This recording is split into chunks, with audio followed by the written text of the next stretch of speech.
Obviously, the accident has raised a lot of issues, and moving forward to address some of those issues include the question around the suitability of IndyCars to race on high-banked ovals. IndyCar has assembled a technical committee to focus on the aerodynamic and mechanical considerations related to 1.5-mile high-banked ovals. The chairman of the committee is Will Phillips, the IZOD IndyCar Series Vice President of Technology.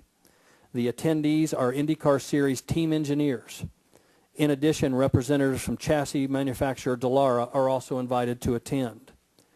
IndyCar has determined that it would not be appropriate to frame its analysis of the suitability of IndyCar Series race cars to high-banked ovals by looking at tracks of this classification as a general category.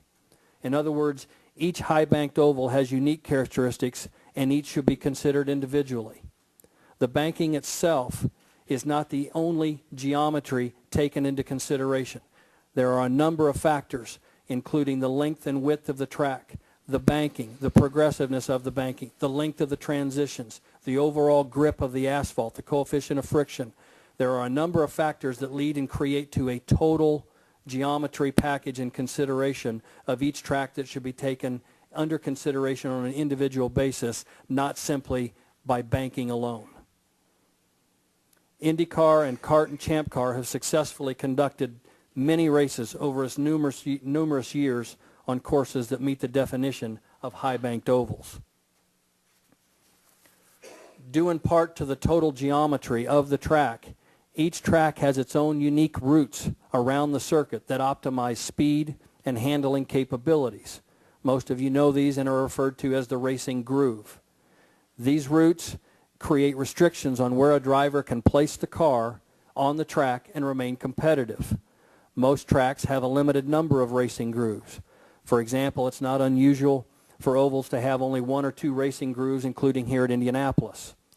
Racing grooves not only restrict drivers' naturally aggressive racing behavior, but make the location of another competitor's car on the racetrack more predictable.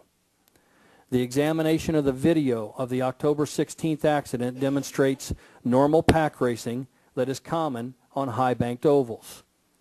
However, what was also witnessed was nearly unlimited movement on the track surface under race conditions. This capability of relatively free movement on the track without restraints of natural racing grooves must be attributed to the overall track geometry beyond banking. Whatever the reason, the combination of the track geometry factors allowed for relative unrestricted movement on the race within the racing pack that had not previously been experienced.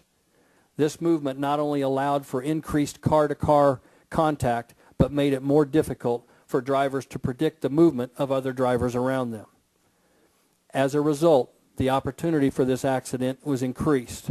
While the accident could have occurred at any track at any time, the dynamic of the current car and the overall track geometry at the Las Vegas Motor Speedway under race conditions appeared to have been causal to this accident.